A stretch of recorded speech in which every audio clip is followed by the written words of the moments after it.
Hello दोस्तों, ट्रांसजोनिक ideas के इस नए वीडियो में मैं आपका होस्ट और दोस्त सत्यवान शर्मा स्वागत करता हूं। तो दोस्तों, आज बेसिकली हम बात करेंगे एक ऐसे टॉपिक के बारे में जो हर बिजनेस हाउसेस की प्रॉब्लम है, क्योंकि ज़्यादातर कंपनीज इसी वजह से बंद हो जाती हैं। तो वो क्या रीज़न है जिसकी वजह से ये कंपनियां बंद हो रही हैं, तो आज हम उसके ऊपर बात करेंगे। आपने वो कहावत तो ज़रूर सुनी होगी कि घिरते हैं घुड़सवार ही मैदानी जंग में और हार वो जाते हैं जो उठ के खड़े नहीं होते।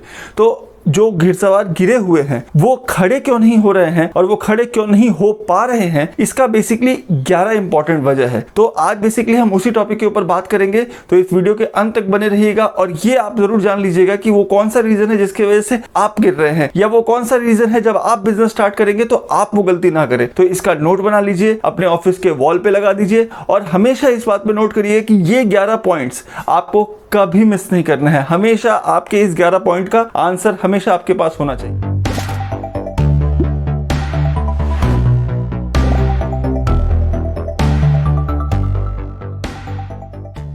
तो दोस्तों, आज हम सब जानते हैं किसी भी प्रोडक्ट में, किसी भी सर्विस में आप मोनोपोली क्रिएट नहीं कर सकते, बट आप जो क्रिएट कर सकते हैं वो होता है एडवांटेज।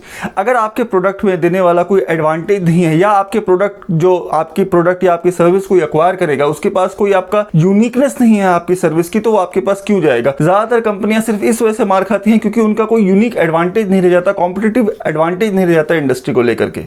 दूसरा सबसे इंपॉर्टेंट रीजन है स्ट्रेटेजी या प्लानिंग का ना होना।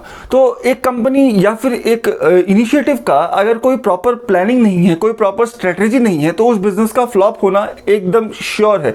क्योंकि आपको पता होना चाहिए कि आप कब क्या किस तरीके से क्यों करने वाले हैं, और आपके पास हमेशा हर चीज का plan A, plan B, plan C ready होना चाहिए कि अगर ये मैं करने जा रहा हूं, अगर इसका ये प्रॉब्लम खड़ा होता है तो मुझे पता है कि मैं इसको ठीक कैसे करूंगा। तो ये एक बहुत इंपॉर्टेंट पॉइंट है। तीसरा सबसे इंपॉर्टेंट हिस्सा होता है अंडरस्टैंडिंग ऑफ मार्केट नीड। अगर आपको पता है कि आपका प्रोडक्ट किस मार्केट के लिए है और आप उसको किस तरीके से मार्केटिंग करेंगे तो आपका प्रोडक्ट हिट होता है। लेकिन अगर आपको इस बारे में कोई आइडिया ही नहीं है कि आपका प्रोडक्ट किस मार्केट का है, आप उसको किस तरीके से मार्केट में लाएंगे, आप उसको कौन से ग्रेड ऑफ कस्टमर्स है जिनके लिए ये प्रोडक्ट आप ला रहे हैं, ये सर्विस आप ला रहे हैं, अगर आपको इसके बारे में कोई आइडेंटिफिकेशन नहीं है तो आपका फ्लॉप होना तय है। चौथा इंपॉर्टेंट प्रॉब्लम है रॉन्ग पार्टनर का होना। अगर आपका पार्टनर ही गलत है, जो आपके बिजनेस को या आपके विजन को समझता नहीं है, या फिर आपके आइडियोलॉजी, आपके कॉन्सेप्ट को नहीं ध्यान देता है, तो आपके साथ उसका बिजनेस रन करना बिल्कुल इम्पॉसिबल हो जाता है और ये बिजनेस कभी भी लंबे समय तक के लिए नहीं चल सकता। पांचवा सबसे इंपॉर्टेंट हिस्सा ये होता है लैक ऑफ विजन। अगर आपके पास कोई विजन नहीं है, अगर आप किस चीज़ के लिए ये काम कर रहे हैं, वो आपको पता ही नहीं है कि इसका गोल क्या है, या इस चीज़ को शुरुआत करके आप कहाँ तक पहुँचना चाहते हैं, तो अगर आपके पास ये विजन की कमी है तो आप ये लॉन्ग टर्म में इसको लेके नहीं जा सकते। बड़ा ही शॉर्ट टर्म प्लान में ये रह जाएगा कि हाँ कुछ दिन का सक्सेस मिलेगा, बट बिकॉज आपके पास विजन नहीं है तो आप इधर उधर डाइवर्ट हो जाएंगे। तो और उसी के वजह से आप जैसे ही डाइवर्ट होते हैं आपका बिजनेस खत्म हो जाता है। छठा और सबसे इंपॉर्टेंट है माइक्रो मैनेजिंग एंड मल्टीटास्किंग। तो माइक्रो मैनेजिंग एंड मल्टीटास्किंग का मतलब ये होता है कि जब आप एक कंपनी स्टार्ट करते हो तो वहाँ तो बहुत सारे एम्प्लॉयज़ होते नहीं हैं, वहाँ पे गिने चुने 1 या 2 लोग ही होते हैं, आप और आपका पार्टनर, या फिर आपने एक एम्प्लॉय हायर कर लिया हो। तो यहाँ क्या होता है, आपको हर काम खुद ही करना पड़ता है। न्यू क्लाइंट एक्विजिशन आपको करना पड़ेगा, क्लाइंट सर्विसिंग आपको ही संभालना पड़ेगा, अकाउंट्स आपको संभालना पड़ेगा, प्रोडक्ट्स एंड सर्विस का डिस्ट्रीब्यूशन आपको संभालना पड़ेगा। तो अगर आप मल्टीटास्किंग नहीं कर रहे हैं, और मल्टीटास्किंग करने के बावजूद भी, या फिर आपके सबऑर्डिनेट्स या फिर आपका जूनियर जो काम कर रहा है आप उसको सही तरीके से जज नहीं कर रहे हैं, माइक्रो लेवल पे जाके इसकी मैनेजमेंट नहीं है आपके कंट्रोल में, तो ये बिजनेस लॉन्ग टर्म पे कभी नहीं जा सकता। 7वां पॉइंट है टू फास्ट स्केलिंग।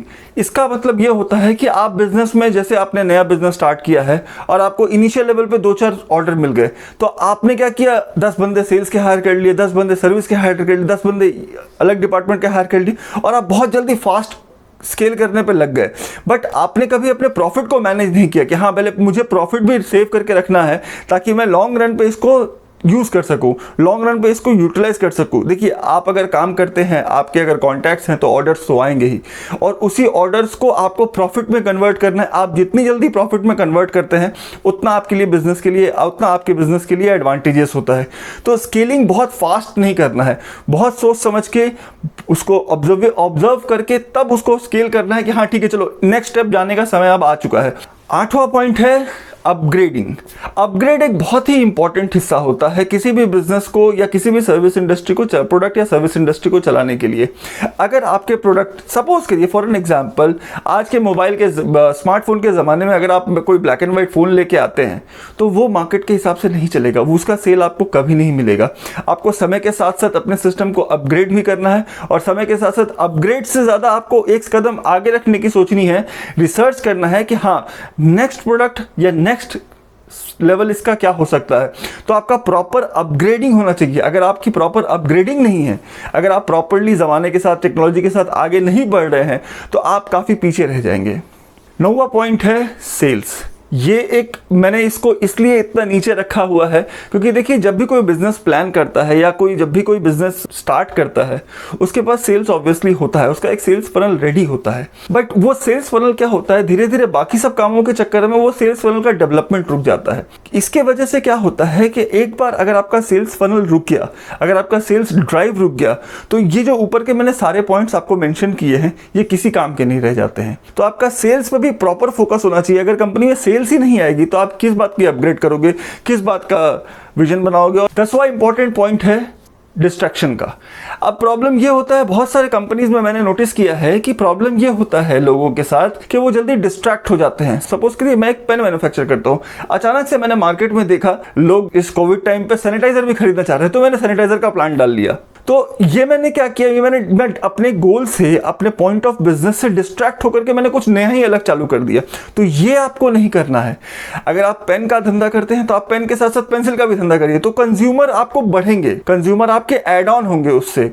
11वां और आखिरी इंपॉर्टेंट पॉइंट है और वो है पैशन। किसी भी बिजनेस को चलाने के लिए उसका पैशनेट होना बहुत ज़रूरी है। अगर आप किसी प्रोडक्ट को लेके काम करना चाहते हैं, किसी सर्विस को लेके काम करना चाहते हैं और आप उस सर्विस या उस प्रोडक्ट के बारे में पैशनेट नहीं है, अग्रेसिव नहीं है थोड़े से, तो आप कभी भी उस बिजनेस को दिल से नहीं ग्रो करना चाहेंगे। एक दिमागी तौर पे ग्रो करना अलग बात होता है, बट दिल से ग्रो करना अलग होता है। तो आप उस प्रोडक्ट के साथ जब तक कनेक्ट नहीं हो पाएंगे, जब तक वो प्रोडक्ट आपका अपना प्रोडक्ट बन करके आप उसके लिए पैशनेट नहीं है, तो आप कभी भी उस बिजनेस को ग्रो नहीं कर पाएंगे। Because passion is the key role, passion is the key point for any successful business. थोड़ा सा जुनून होना, थोड़ा सा पागलपन होना अपने प्रोडक्ट के लिए बहुत ज़रूरी होता है। Fun fact time. तो जैसा कि आज हमने सारे बिजनेस हाउसेस के बारे में, सारे बिजनेस के बारे में बात किया कि क्यों बिजनेस हाउसेस फ्लॉप होते हैं, तो मैं इसका एक बहुत ही इंटरेस्टिंग आपको लॉजिक बताता हूँ कि 100 में से 95 लोग अपना बिजनेस स्टार्ट ही नहीं कर पाते हैं। जिनके पास ये सब होता है, विजन है, प्लानिंग है, अच्छे पार्टनर हैं, लेकिन फिर भी वो अपना बिजनेस स्टार्ट नहीं कर पाते। क्यों नहीं स्टार्ट कर पाते? इसका एक बहुत बड़ा वजह है और वो वजह है डर। अगर आपके अंदर डर है कि हे भगवान अगर मैं फ्लॉप हो गया, या अगर मैं इस प्रोडक्ट को लेके चालू हुआ तो लोग मेरा मजाक उड़ाएंगे, या ये अगर मैं ये प्रोडक्ट सेल करने लगा तो लोग सोचेंगे कहाँ से कहाँ आ गया। जैसे फॉर एन एग्जांपल, जब मैं ये यूट्यूब वीडियो बनाना मैंने शुरू किया था तो मेरी एक बहुत ही अच्छी जॉब थी जिसको छोड़ के मैंने ये यूट्यूब वीडियो बनाना शुरू किया है। तो अगर मैं उस समय ये सोचता कि मैं यूट्यूब वीडियो बनाऊंगा, लोग क्या सोचेंगे, यार अच्छी खासी जॉब छोड़ के यूट्यूब वीडियोस बनाने लग गया, तो आप इस चीज़ से डरिए मत। अगर आपका पैशन यूट्यूब वीडियोस बनाने में है तो फॉलो दैट पैशन। अगर आपका पैशन म्यूज़िक में है तो फॉलो दैट पैशन, डरिए मत। देखिए गिरना उठना हर एक बिजनेस में चलता रहता है। कोई बिजनेस, आज कोविड का टाइम चल रहा है, कोविड में बहुत सारी बिजनेसेस बहुत डाउन चल रही हैं, बट इसका मतलब ये नहीं कि वो सारे बिजनेसेस बंद कर जाए, डर जाए कि अरे भगवान मैं तो फ्लॉप हो गया, मेरी तो बिजनेस ख़त्म हो गई, अब मैं कभी शुरुआत नहीं कर पाऊँगा। तो डर नहीं, लड़िए। तो जैसा कि मैंने इस वीडियो की शुरुआत में कहा था आपसे कि गिरते हैं घोड़सवार ही मैदान जंग में, लेकिन हार वो जाते हैं जो उठ के खड़े नहीं होते।